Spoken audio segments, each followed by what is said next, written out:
बदले की भावना से उठाया गया कदम हमेशा ही बर्बादी की ओर लेके जाता है। कभी कभी इंसान के सामने ऐसा सिचुएशन आ जाता है जहां से उसे आगे का रास्ता भी नहीं दिखाई देता है, और फिर उस इंसान के पास सिवाय अफसोस के अलावा और कुछ भी नहीं रह जाता। आज की कहानी में भी सेम कुछ ऐसा ही होता है, जिसकी वजह से एक लड़का अनाथ की जिंदगी जीने पे मजबूर हो जाता है। वाकई में दोस्तों, आज की जो कहानी है यह आपको भी सोचने व समझने पर मजबूर कर देने वाली है। तो नमस्कार दोस्तों, मैं जेपी पाल भोजपुरी, उत्तर प्रदेश जिला जौनपुर से। आज की जो ये सच्ची घटना है, दरअसल ये घटना है उत्तर प्रदेश की।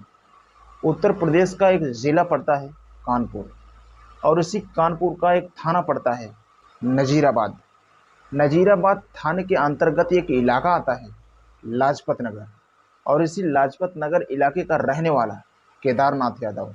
केदारनाथ की पत्नी का नाम सीमा देवी। केदारनाथ के टोटल 3 बच्चे हैं, जिसमें 2 बेटियां और एक बेटा। बेटे का नाम राजा यादव। राजा जिसकी उम्र है लगभग 38 साल के आसपास। राजा की पत्नी का नाम नीरू यादव। नीरू जिसकी उम्र है 34 साल। राजा का एक ही बेटा जिसकी उम्र है लगभग 13 साल, जो 8वीं क्लास का छात्र है। केदारनाथ जो कुछ साल पहले ही इस दुनिया को छोड़कर जा चुका था, लेकिन केदारनाथ अपनी दोनों बच्चियों की शादी भी कर देता है। राजा जो अपने इलाके का बहुत बड़ा बदमाश था, जिसकी वजह से राजा के ऊपर कई सारे आपराधिक मामले ही दर्ज नहीं है, बल्कि वो जेल की सजा भी काट रहा है। इधर राजा जब जेल में चला जाता है, उसके बाद से राजा के घर की हालत काफ़ी खराब हो जाती है। इसीलिए राजा की पत्नी नीरू एक प्राइवेट कंपनी में नौकरी ले लेती है, थोड़े बहुत पैसे कमाती है और बड़ी मुश्किल से अपने परिवार का गुजारा करती है। इधर फजलगंज के थाने के अंतर्गत दर्शनपुर का रहने वाला राजेश कपूर के टोटल 2 बेटे हैं, जिसमें बड़ा बेटा गौरव और दूसरा बेटा गगन। गौरव जिसकी उम्र है लगभग 24 साल, जो भी ये फर्स्ट ईयर की पढ़ाई करता है। गौरव के चाचा का नाम दीपक। दीपक जो कि अपने ही इलाके में केबल ऑपरेटर का काम करता है। इसलिए गौरव अपने पढ़ाई के साथ साथ अपने चाचा के कामों में हाथ भी बटाता है। केबल कहीं पर भी खराब होता है, अक्सर गौरव ही ठीक करने के लिए जाता है। एक दिन नीरू के घर में जब केबल खराब हो जाता है, नीरू कंप्लेन करती है। इसलिए गौरव ही नीरू के घर पे जाता है और जाकर उसका केबल ठीक करता है। लेकिन गौरव जब नीरू नीरू के घर पे जाता है, इधर नीरू जब पहली बार गौरव को देखती है, तो गौरव की पर्सनालिटी देख पहली नज़र में उसकी दीवानी हो जाती है। उसके बाद से नीरू गौरव का नंबर ले लेती है, और फिर फ़ोन के ज़रिए गौरव और नीरू के बीच में बातचीत होना शुरू हो जाता है।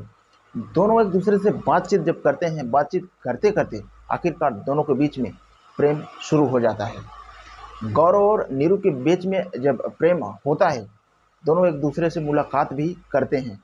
लेकिन जैसे ही कुछ महीने का समय गुजरता है, इस बात की जानकारी नीरू की सास सीमा को भी मालूम पड़ जाता है। सीमा को जैसे ही ये मालूम पड़ता है, अपनी बहू नीरू को काफ़ी रोकने की कोशिश करती है, लेकिन नीरू को अपने पति से प्यार ना मिलने की वजह से वो गौरव को छोड़ने के लिए तैयार ही नहीं होती है।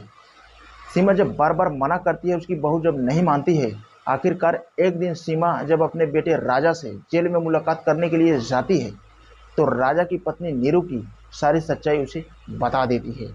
इधर राजा को जब मालूम चलता है कि उसकी पत्नी का लव अफेयर चल रहा है, राजा गुस्से के मारे आग बबूला हो जाता है। अक्टूबर 2013 में राजा जब जेल से छूटता है, तो जेल से बाहर आने के बाद सबसे पहले वो गौरव से ही जाके मुलाकात करता है। फजलगंज में जब गौरव से उसकी मुलाकात होती है, गौरव गौरव की पिटाई ही नहीं करता है, बल्कि गौरव के ऊपर गोली भी चला देता है, जिसकी वजह से गौरव काफ़ी गंभीर हालत में वहीं पे गिर जाता है और राजा मौके से फरार हो जाता है। पर आनंद फानन में लोग गौरव को उठाकर नज़दीकी हॉस्पिटल में ले जाते हैं, जिसकी वजह से गौरव की जान तो बच जाती है। पर पुलिस जब गौरव से इस घटना के बारे में पूछताछ करती है, तो गौरव राजा का नाम बता देता है। इसीलिए पुलिस राजा को कस्टडी में ले लेती है और फिर से उसे जेल भेज देती है। जैसे ही कुछ महीने का समय गुजरता है, गौरव जब पूरी तरीके से ठीक हो जाता है, फिर से पहले के जैसे ही गौरव और नीरू एक दूसरे से मुलाकात करना शुरू कर देते हैं। पर जैसे ही कुछ महीने का समय गुजरता है, इस बात की जानकारी सीमा को मालूम चल जाती है और सीमा फिर से जेल में जाती है और जाकर के अपने बेटे राजा से बताती है कि तुम्हारी पत्नी की करतूतों में कोई बदलाव नहीं आया है, बल्कि अभी भी वो गौरव से मुलाकात करती है। सीमा जैसे ही ये बातें राजा से कहती है, राजा इस प्रकार से गुस्से में आ जाता है कि उसी दिन ही गौरव को इस दुनिया से हटाने का तय कर देता है। और फिर गौरव को इस दुनिया से हटाने के लिए राजा अपने एक दोस्त मनीष को जेल में बुलाता है और उससे मुलाकात करता है और मनीष से कहता है कि तुम गौरव को इस दुनिया से हटा दो। जैसे ही गौरव को इस दुनिया से हटाने की बात कहता है, मनीष भी राजा की बात मान जाता है और फिर मनीष गौरव को हटाने के लिए एक षड्यंत्र बनाता है और इसी षड्यंत्र के तहत 6 फरवरी 2014 को रात्रि के करीब 10 बजे के आसपास गौरव के नंबर पर फ़ोन करता है और कहता है कि मेरे घर का केबल खराब हो गया है, आकर उसे ठीक कर दो। जैसे ही इस तरह की बातें गौरव से कहता है, गौरव आगे पीछे कुछ भी नहीं सोचता है, अपनी बाइक लेकर के निकल जाता है और जैसे ही फजलगंज के सेंट्रल पार्क तक पहुंचता है, वहाँ पे 4-5 लोग इसके रास्ते को रोकते हैं और वहीं पे इसको बुरी तरीके से पिटाई करते हैं। गौरव की बुरी तरीके से पिटाई ही नहीं बल्कि उसके ऊपर गोलियां भी चला देते हैं, जिसकी वजह से गौरव की घटनास्थल पर ही मौत हो जाती है और सब के सब फरार हो जाते हैं। पर इस बात की सूचना जब पुलिस को मिलती है, पुलिस घटनास्थल पर पहुंचती है, गौरव के डेड बॉडी को अपने कब्जे में लेकर पोस्टमार्टम के लिए भेज देती है।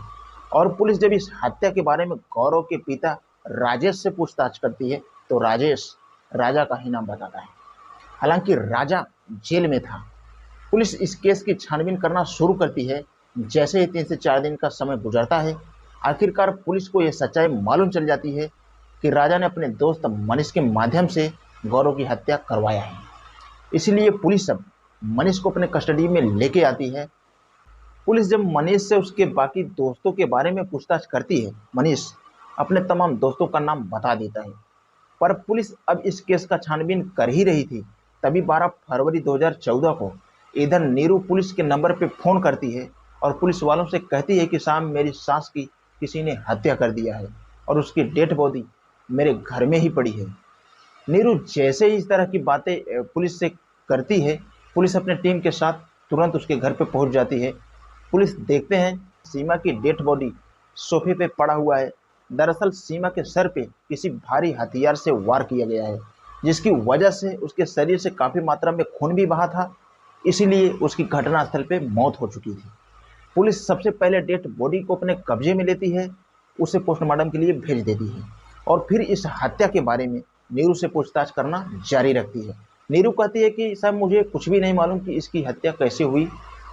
पुलिस जब नीरू से पूछती है कि जब इसकी हत्या की गई थी तुम कहाँ पे थी, इस पे नीरू कहती है कि साहब उस समय मैं मार्केट गई थी और मेरा बेटा मोबाइल रिचार्ज करवाने के लिए गया था।